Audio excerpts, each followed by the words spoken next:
오늘 하나님의 말씀은 창세기 21장 22절부터 34절까지입니다. 창세기 21장 22절부터 한 절씩 교독하도록 하겠습니다. 그 무렵에 아비멜렉과 그의 군사령관 비골이 아브라함에게 말하였다. 하나님은 당신이 무슨 일을 하든지 당신을 도우십니다. 하나님 앞에서 당신이 나와 나의 아이들과 나의 자손을 속이지 않겠다고 맹세하십시오. 당신이 나그네살이를 하는 우리 땅에서 내가 당신에게 한 것처럼 당신도 나와 이 땅 사람들에게 친절을 베풀어 주시기 바랍니다. 아브라함이 말하였다. 맹세합니다. 이렇게 말하고 나서 아브라함은 아비멜렉의 종들이 우물을 빼앗은 것을 아비멜렉에게 항의하였다. 그러나 아비멜렉은 이렇게 말하였다. 누가 그런 일을 저질렀는지 나는 모릅니다. 당신도 그런 말을 여태까지 나에게 하지 않았습니다. 나는 그 일을 겨우 오늘에 와서야 들었습니다. 아브라함이 아비멜렉에게 주고 두 사람이 서로 언약을 세웠다. 아브라함이 양떼에서 새끼 암양 7마리를 따로 떼어놓으니 아비멜렉이 아브라함에게 물었다. 새끼 암양 7마리를 따로 떼어놓은 까닭이 무엇입니까? 아브라함이 대답하였다. 내가 이 우물을 파놓은 증거로 이 새끼 암양 7마리를 드리려고 합니다. 그래서 이렇게 맹세하였으므로 그곳을 브엘세바라고 한다. 아브라함과 아비멜렉이 브엘세바에서 언약을 세운 다음에 아비멜렉과 그의 군사령관 비골은 블레셋 사람의 땅으로 돌아갔다. 아브라함은 브엘세바에 에텔나무를 심고 거기에서 영생하시는 주 하나님의 이름을 부르며 예배를 드렸다. 함께 읽습니다. 아브라함은 오랫동안 블레셋 족속의 땅에 머물러 있었다. 아멘. 오늘 설교 제목은 반전의 하나님을 기대하라 입니다. 오늘 설교 제목에 나와 있는 이 반전이라는 말의 사전적 의미를 보면 일의 형세가 뒤바뀜, 일의 형세가 이제 뒤바뀐다는 의미를 갖고 있습니다. 우리가 믿는 하나님은 일의 형세를 언제든지 뒤바꾸어 주실 수 있는 반전의 하나님이십니다. 성경에는 이와 관련된 기록이 많이 있지만 가장 극적인 반전 중에 하나가 에스더 7장에 나옵니다. 에스더기는 결과를 모르고 읽는다면 정말 가슴 졸이고요, 긴장감이 도는 정말 극적인 드라마의 연속 같습니다. 페르시아의 아하수에로 왕 때를 배경으로 하고 있는데 당시 최고의 이 고관의 자리에 있던 하만이라는 사람의 그 음모로 인해서 유대인들을 멸절시키라는 왕의 칙령이 내려졌습니다. 이제 곧 유대인들이 멸절당할 절체절명의 그 위기 상황에서 당시 유대인으로서 왕후가 되었던 그 에스더, 죽으면 죽으리라 유명한 말이죠. 이런 각오로 왕 앞에 나갔고요, 결국 하만의 음모가 드러나게 되고 하만은 유대인 모르드게를 달려고 자신의 집에 세워두었던 그 장대에 자신이 매달리는 처지가 되고 맙니다. 이 내용이 에스더 7장 9절에 나오는데 우리 함께 읽습니다. 시작. 그때 왕을 모시는 내시들 가운데 한 사람인 하르보나가 말하였다. 하만이 자기 집에 높이 50자짜리 장대를 세워 놓았습니다. 그것은 임금님을 해치려는 자들을 제때 고발한 모르드게를 매달아 죽이려고 세운 것입니다. 그때 왕이 명령을 내렸다. 하만을 거기에 매달아라. 완전히 반전 아닙니까? 왕의 명령대로 사람들은 이 하만이 모르드게를 매달아 죽이려고 한 그 장대, 자신이 세워놓은 그 장대, 그만 하만 자신이 매달리는 그런 이제 일이 일어나게 됩니다. 정말 극적인 반전이 일어난 것입니다. 오늘 본문도 이 에스더에 나오는 이야기만큼 극적이지는 않지만 반전을 볼 수가 있습니다. 23절 말씀 우리 함께 읽습니다. 시작. 이제 여기 하나님 앞에서 당신이 나와 나의 아이들과 나의 자손을 속이지 않겠다고 맹세하십시오. 당신이 나그네살이를 하는 우리 땅에서 내가 당신에게 한 것처럼 당신도 나와 이 땅 사람들에게 친절을 베풀어 주시기 바랍니다. 자, 이 말을 하러 온 사람이 누구냐면 그랄 왕 아비멜렉이고요. 그 그랄 왕 아비멜렉이 그의 군사령관인 비골과 함께 와서 이 아브라함에게 이걸 요청을 하고 있습니다. 이것은 마치 상호 불가침 조약과 같은 그런 이제 내용이었습니다. 아비멜렉은 자신의 후대까지 언급하면서 아브라함이 이 협약에 응할 것을 요청하고 있습니다. 그런데 사실 이 장면은 그 전에 아브라함이 이 아비멜렉을 두려워하면서 자신의 아내를 자신의 누이라고 속였던 그때와 비교하면 정말 놀라운 반전입니다. 사실 가나안 땅에서 아브라함의 이 거주는 아주 불안정했습니다. 이미 가나안 땅에는 그곳에 정착하고 있는 강력한 부족들이 있었기 때문입니다. 성경에 이 그랄 왕으로 나오는 이 아비멜렉 역시도 강력한 그 부족의 부족장, 이 블레셋의 부족장이었습니다. 아브라함이 그랄에 잠시 머물 때에 아내 사라를 자신의 누이라고 속였을 정도로 이 아비멜렉을 두려워했었는데요. 20장 11절에 보면 이렇게 기록되어 있습니다. 아브라함이 대답하였다. 이곳에서는 사람들이 아무도 하나님을 두려워하지 않으니까 나의 아내를 빼앗으려고 할 때에는 사람들이 나를 죽일 것이라고 생각하였습니다.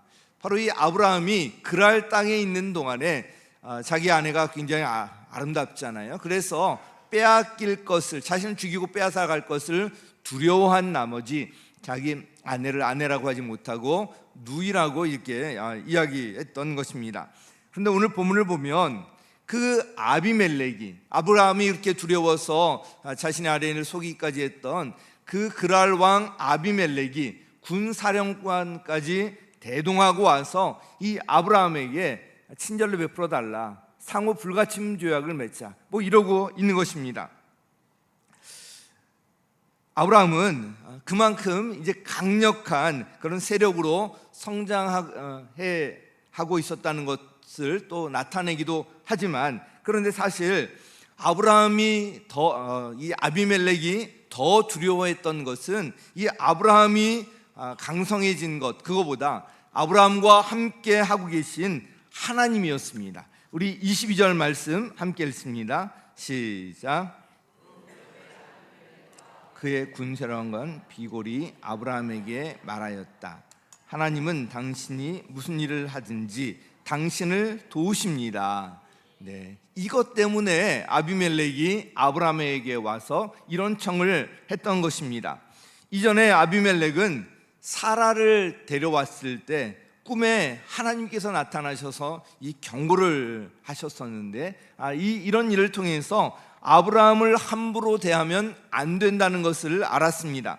특히 이 사라를 데려온 일로 인해서 하나님께서 이 아비멜렉 집안의 모든 여자들의 태를 닫아 놓으셨어요. 그러니까 임신할 수 없었습니다. 그런데 나중에 이제 사라를 다시 돌려보내고 이러면서 아브라함의 기도를 통해서 그들이 다시 아이를 가질 수 있게 되었는데, 그 일을 경험하고 기억하고 있었던 것입니다.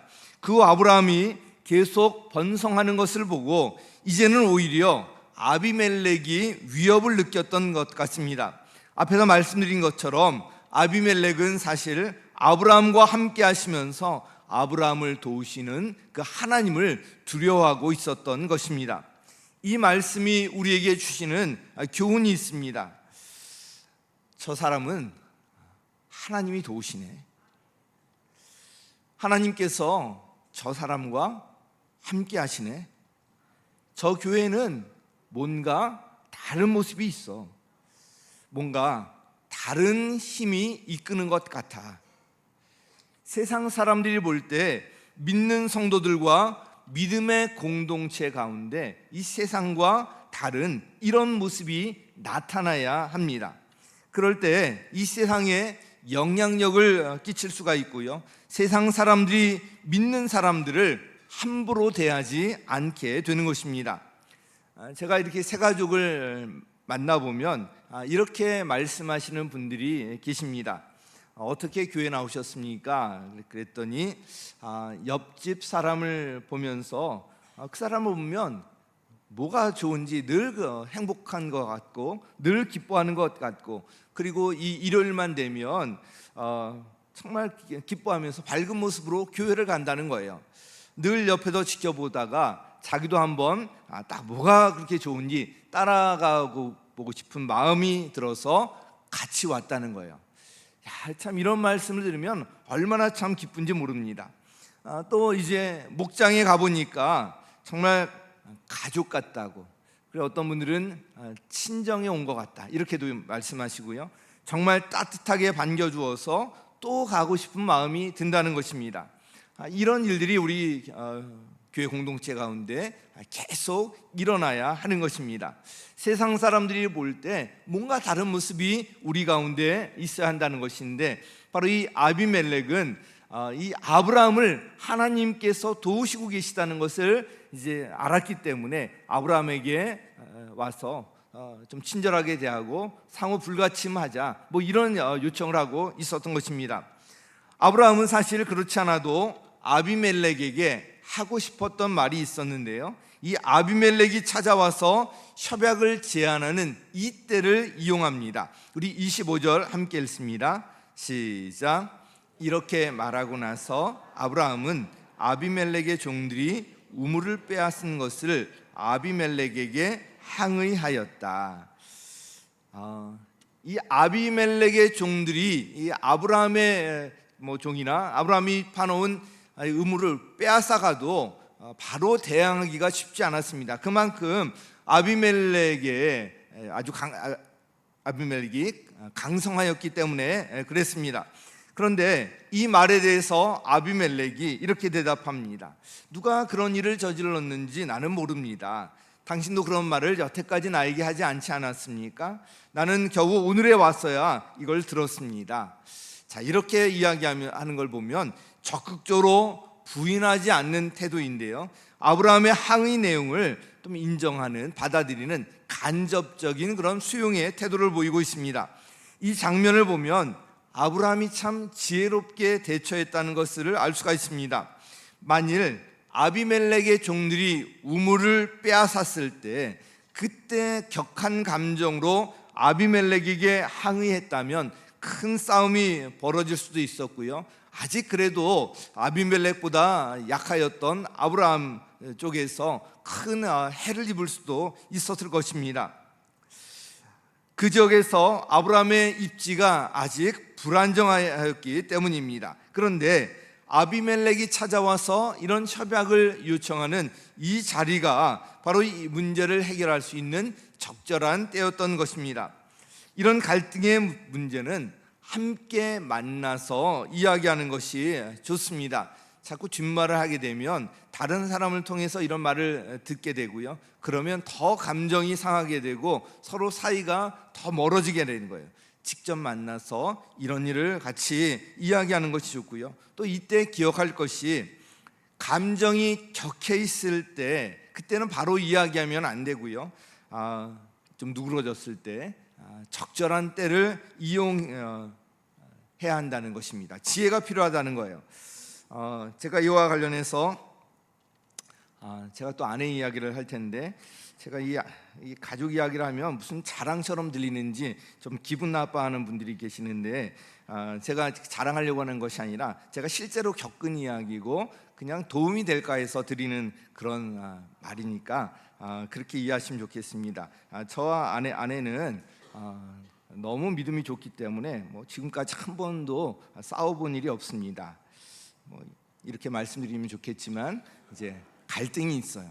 누구나 사람 사는 데는 갈등이 있잖아요. 그런데 저희 아내를 보면 참 지혜롭게 대처를 합니다. 여러 갈등 순간들을 보면 지나고 보면 제가 곰곰이 생각하면 제가 잘못했을 때가 참 많아요. 근데 제가 잘못했을 때 참 많은데 저희 아내를 보면 그 자리에서 제가 잘못했다 뭐 이렇게 이야기하지 아니하고 그 자리를 그냥 조용히 넘겨요. 그리고 좋은 이런 분위기가 되었을 때 그걸 언급을 하는 거예요. 근데 그냥 지나가지는 않고요. 항상 짚고 넘어가는데 지혜롭게 짚고 넘어가는 거예요. 그건 좋은 분위기 속에서 어제 이랬을 때 참 마음이 이랬다, 뭐 이러면서 이야기를 하면 저도 이제 좋은 분위기니까 그리고 제가 잘못했다는 것을 이미 한번 생각하고 있었기 때문에 내가 참 그때 잘못했다 이러면서 이야기가 풀어지는 거예요. 저는 이게 굉장히 참 지혜라는 생각이 들어요. 감정이 격해져 있을 때 그때 바로 그냥 어떤 이야기들을 하면 큰 싸움으로 번질 텐데 누그러진 다음에 그리고 이렇게 이야기해 나가는 것, 굉장히 참 지혜롭다는 생각이 듭니다. 이 아브라함이 바로 이 적절한 때를 이용해서 아비멜렉에게 이렇게 하고 있는 것을 봅니다. 아비멜렉이 이 아브라함의 항의를 받아들이는 그런 태도를 보였지만 아브라함은 협약에 응하는 것과 동시에 이걸 확실히 하기 위해서 양과 소를 이제 그에게 주었고요. 그 외에도 새끼 암양 7마리를 끌고 와서 그의 우물에 대한 권리를 확실하게 분명하게 처리를 했습니다. 자, 흥미로운 것은 두 사람이 언약을 체결하는 이 31절까지 보면 7이라는 숫자가 의미 있게 등장합니다. 히브리어에서 7이라는 숫자는 맹세의 의미가 있습니다. 아브라함이 아비멜렉에게 우물의 권리를 확실히 하기 위해서 주었던 새끼 암양도 몇 마리였죠? 7마리였습니다. 그래서 그곳 이름 역시 부엘세바라고 명명하는데요. 이 부엘세바는, 부엘은 우물이라는 말이고요, 세바는 7이라는 뜻을 갖고 있습니다. 그래서 부엘세바는 7개의 우물이라는 이런 이제 뜻을 갖고 있습니다. 그래서 이 부엘세바를 맹세의 우물이라고도 합니다. 참고로 히브리어 맹세하다 이 말은 쏴부아라는 이런 말인데요, 이 말이 바로 7을 뜻하는 세바에서 이제 온 말입니다. 바로 이 맹세의 우물, 그 부엘세바 이름을 명명하는데요, 31절에 나와 있는데 함께 읽습니다. 시작. 이 두 사람이 여기에서 이렇게 맹세를 하였으므로 그곳을 부엘세바라고 한다. 자, 부엘세바의 뜻을 아시겠죠? 맹세의 우물이라는 뜻이에요. 그래서 확실하게 아비멜렉과 이런 것을 정리했다는 그런 이제 뜻을 갖고 있습니다. 이제 그곳이 비록 블레셋 땅이었고 아무 연고가 없는 그런 땅이었지만 이제 부엘세바에서 이 맹세를 이제 하였기 때문에 그곳에 정착할 수 있는 근거가 확실하게 마련이 되었습니다. 아브라함이 아비멜렉과 협약을 체결하고 우물에 대한 이 권리를 확실히 했던 이 사건은 아비멜렉을 두려워하면서 자신의 아내를 누이라고 속이기까지 했던 아브라함에게는 정말 큰 반전이었고요, 아주 의미가 있는 일이었습니다. 아브라함은 그 협약 이후에 비로소 그곳에서 안정적으로 거주할 수 있게 되었던 것입니다. 여러분, 요즘 보면 야구 좋아하시는 분들이 많은 것을 봅니다. 이 프로야구가 굉장히 인기인데 이 야구는 9회 말 투아웃부터, 이런 말 아마 들어보셨을 것 같습니다. 9회 말 투아웃이 되면 이제 아웃 카운트 하나만을 남겨놓고 있기 때문에 이제 게임은 다 끝났다 이러면서, 특히 점수 차가 제법 벌어져 있는 경우 그때는 야구장을 찾은 사람들도 이 정도 상황이 되면 일찌감치 자리를 떠납니다. 붐비는 때 말고 이미 다 끝났으니까 빨리 이제 야구장 다 자리를 뜨는 거예요. 그런데 점수 차가 많이 벌어져 있는 상황에서 마지막 아웃 카운트 이 하나만 남겨놓고 있는 상황에서도 종종 역전이 일어나는 것이 야구입니다. 지금은 프로야구가 인기지만 전에는 고교 야구의 인기가 대단했습니다. 저는 지금 프로야구는 보지 않지만 옛날에 제가 고등학생 때 이 고교 야구를 이제 보러 간 적도 있었습니다. 고교 야구가 지역 연구를 갖고 있었기 때문에 고교 야구 뭐 황금 사장이냐 뭐 청룡이냐 막 이런 시합이 벌어지면 빈자리가 없을 정도로 아주 관중석이 가득 메워졌고요.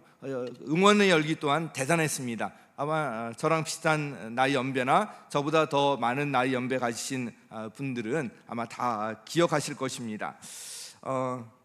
그때 기억나는 학교가 있는데 역전의 명수로 알려진 학교가 있어요. 어떤 이름 기억하시나요? 예, 나오잖아요. 분산상고. 역전의 명수 분산상고.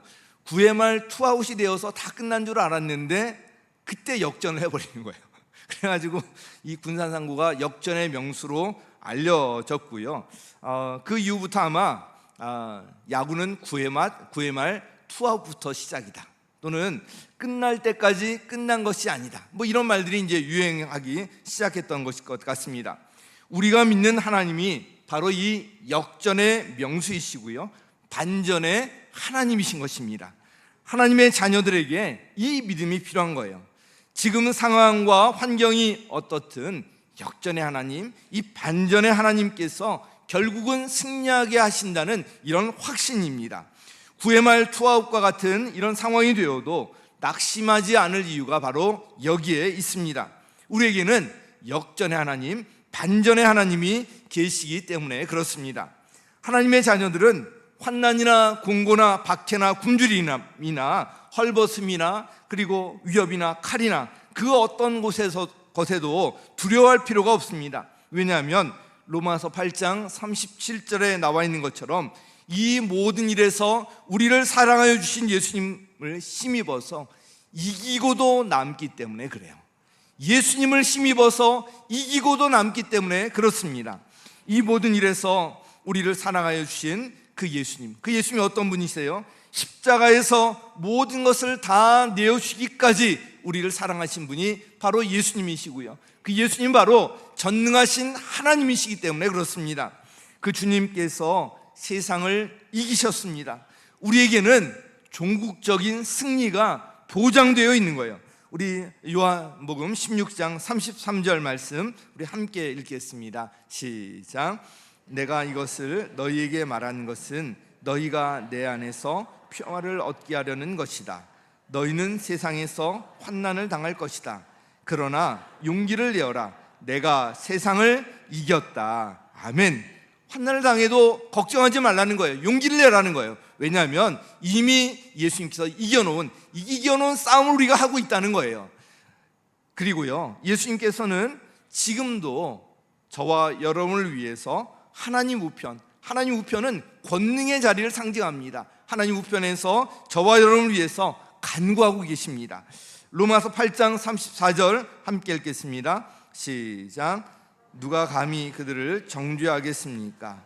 그리스도 예수는 죽으셨지만 오히려 살아나셔서 하나님의 오른쪽에 계시며 우리를 위하여 대신 간구하여 주십니다.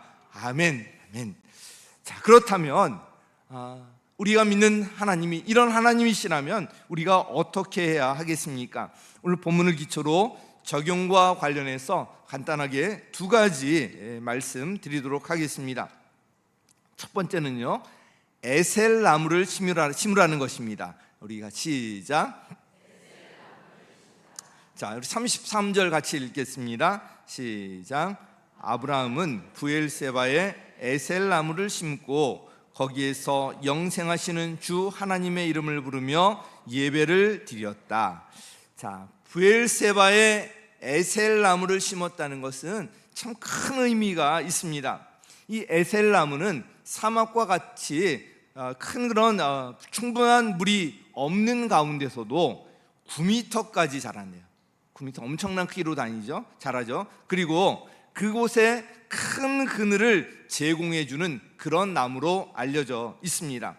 자, 아브라함이 그곳에 바로 이 에셀 나무를 심었다는 것은 지금 당장은 아니더라도 이 나무가 이제 높이 자라서 그곳에 그늘을 제공해주고 거기에서 오랫동안 살겠다는 이런 이제 의미를 담고 있는 것입니다. 에셀나무는 지금 당장 결과가 보이지 않더라도 나중을 위해, 미래를 위해서 심고요, 그곳에 뿌리를 내리고 오래 거하겠다는 것을 상징하고 있습니다. 그래서 이어지는 34절 보면 이렇게 말씀합니다. 34절 시작. 아브라함은 오랫동안 블레셋 족속의 땅에 머물러 있었다. 오랫동안 그곳에 머물러서 정착했다는 이야기입니다. 이 말씀을 통해서 좀 세 가지를 기억하셨으면 좋겠습니다. 첫 번째는요, 미래를 준비하면서 지금 에셀나무를 심으라는 거예요. 미래를 준비하면서 지금 에셀나무를 심으라는 거예요. 영적인 그런 의미를 갖고 있습니다. 지금 당장 결과가 보이지 않더라도 지금부터 심어야 합니다. 시간과 물질을 심고요, 몸으로 헌신하며 심고요, 그러면 나중에 그것이 자라서 하나님께서 우리의 그늘이 되어주시고 우리의 보호막이 되어주시고요, 궁극적으로는 천국의 영원한 상급으로 갚아주실 것입니다. 이와 관련해서 우리 옥수교회에 오신 성도님들 모두 이곳에 오래 뿌리를 내리시고 자자손손 믿음의 가문으로 든든히 세워지기를 간절히 바랍니다. 이를 위해서 참 요즘 보니까 지금 간증하신 박진숙 목사님이 강남에 사시다가 옥수동으로 이사 오셨어요. 보통 어떻게 하죠? 강북에서 강남으로 막 가려고 그러잖아요. 강남에 사시던 분이 옥수동, 우리 교회 근처로 이사를 오셨어요. 얼마나 참 감사한지 몰라요. 그리고 또한 우리 청년 노연아 자매의 부모님께서 바로 교회 앞으로 또 이사를 오셨어요. 최근에 교회 근처로 참 이사 오는 그런 분들이 계시는데 너무나도 참 감사합니다. 이렇게 교회 근처로 이사 오는 일들이 계속 이어지기를 예수님의 이름으로 간절히 축원합니다. 네, 이곳 참 살기 좋잖아요. 네, 이곳에 또 교회가 있으니까 얼마나 좋습니까? 자, 두 번째는요, 자녀들을 위해서 지금 에셀나무를 심으라는 것입니다. 자녀를 위해서 이 눈물의 기도로 심고요, 자녀들에게 믿음을 심어주고요, 다음 세대를 위해서 시간과 물질의 헌신으로 심어야 한다는 것입니다. 그러면 하나님께서 책임져 주실 것입니다. 우리가 자녀를 위해서 한다고 하지만 한계가 있어요. 자녀들이 자라나면서 우리의 손을 다 떠나게 되어 있습니다. 내 마음대로 될 수 있는 그런 나이도 얼마 되지 않고요, 이미 이제 중학생만 되어도 내 마음대로 할 수가 없는 것이 요즘에 우리 자녀들 아닙니까? 우리 힘으로 한계가 있습니다. 하나님께서 그들을 잘 양육하시고요, 하나님께서 책임져 주셔야 하는데, 그러기 위해서는 우리 자녀들을 위해서 지금 우리가 심어야 한다는 것, 지금 에셀나무를 심어야 한다는 것입니다. 마지막 세 번째로 VIP를 위해서 지금 에셀나무를 심어야 한다는 것입니다. VIP 영혼권은 하나님께서 기뻐하시고 소원하시는 일입니다. 그러므로 이 VIP를 위한 섬김과 기도를 하나님께서 기억하시고요, 반드시 열매로 나타나게 하실 것입니다. 그래서 지금 당장 결과가 안 보이는 것 같더라도 VIP를 위해서 믿음으로 끝까지 심으시기 바랍니다. 기도로 심으시고 그들을 위해서 섬김으로 심으시고 하나님께서 결국은 일하실 것입니다.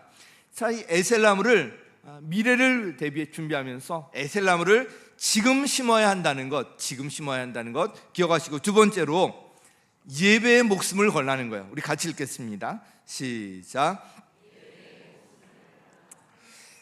제가 이 목숨을 걸라는 표현은 너무 극단적이어서 사용하는 것을 주저하다가 정말 목숨을 거는 그런 분이 계시면 제가 책임을 못 지잖아요. 주저하다가 그래도 소제목으로 썼습니다. 왜냐하면 너무 중요하기 때문에, 정말 강조하고 싶은 마음이 컸기 때문에 이것을 사용을 했습니다. 아브라함은 가는 곳곳마다 하나님의 이름을 부르며 제단을 쌓고 예배를 드렸습니다. 오늘 본문에도 33절에 보면 이렇게 나옵니다. 33절 시작. 아브라함은 브엘세바에 에셀 나무를 심고 거기에서 영생하시는 주 하나님의 이름을 부르며 예배를 드렸다. 아멘. 가는 곳곳마다 하나님의 이름을 부르며 제단을 쌓고 예배를 드린 것이 이 아브라함의 모습이고요, 아브라함이 믿음의 조상이 되고 하나님께서 선택하셔서 귀하게 쓰임받은 그런 이유가 바로 이런 데 있었습니다. 사실 우리의 삶의 모든 현장이 예배 현장이고 헌신의 현장이지만 그 중심에 있는 것이 그 무엇보다도 주일 연합 예배, 오늘 이 예배의 현장입니다. 이 예배가 흐트러지면 모든 것이 흐트러지는 것을 봅니다. 신앙이 흐트러질 뿐만 아니라 우리의 삶의 모든 것이 흐트러지는 것을 봅니다. 요즘은 주일 성수에 대한 개념이 많이 약화되어 있는 것 같습니다. 코로나19를 지나면서 더 그렇게 된 것 같습니다. 이제 우리의 믿음의 선배님들이 그렇게 소중하게 여겼던 주일 성수의 이 정신을 다시 회복해야 할 때입니다. 우리 대면 예배 또한 예배에 대한 우선순위 분명히 다시 회복되어야 합니다. 우리 자녀들의 예배가 다시 회복되어야 합니다. 지금 에셀나무를 심고요, 예배 목숨을 걸 때 아비멜렉이 아브라함을 찾아와서 했던 말이 우리에게도 그대로 증거로 나타날 것입니다. 그 말을 다시 한번 언급하면서 말씀을 마치도록 하겠습니다. 우리 22절 하반절 우리 말씀, 하나님은 당신이 무슨 일을 하든지 당신을 도우십니다. 같이 읽습니다. 시작.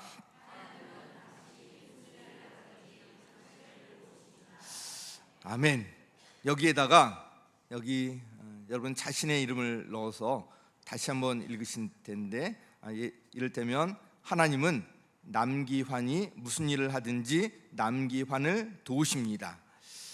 제가 누누이 말씀드리지만 남기환이라고 하시면 안 되고요, 자신의 본인의 이름을 여기 넣어서 하셔야 돼요. 아니면 본인의 이름 아니면 뭐 자녀 이름을 넣어도 되고요, 누구 이름을 기도하고 싶은 그런 사람 이름을 넣어서 하셔도 됩니다. 우리 한번 같이 읽겠습니다. 시작. 하나님은 남기환이 무슨 일을 하든지 남기환을 도우십니다. 우리 한 번 더 하겠습니다. 하나님은 남기환이 무슨 일을 하든지 남기환을 도우십니다. 여러분 아멘이십니까? 아멘. 꼭 이거 마음에 새기시고요, 우리가 이렇게 되어야 하지 않겠습니까? 다른 사람들이 볼 때 이렇게 되어야 하지 않겠습니까? 세상 사람들이 볼 때 우리 교회 또 우리 목장이 우리 가정이 이렇게 되어야 하지 않겠습니까? 사랑하는 성도 여러분, 혹시 지금 어려운 일이 있으십니까? 도저히 감당할 수 없는 상황에 처해 있으십니까? 그러나 용기를 내십시오. 얼마든지 일의 형세를 뒤바꾸실 수 있는 반전의 하나님께서 여러분과 함께 하시고 여러분을 도우실 것입니다. 이 믿음을 가지고 또 한 주간도 승리하시기를 예수님의 이름으로 간절히 축원합니다.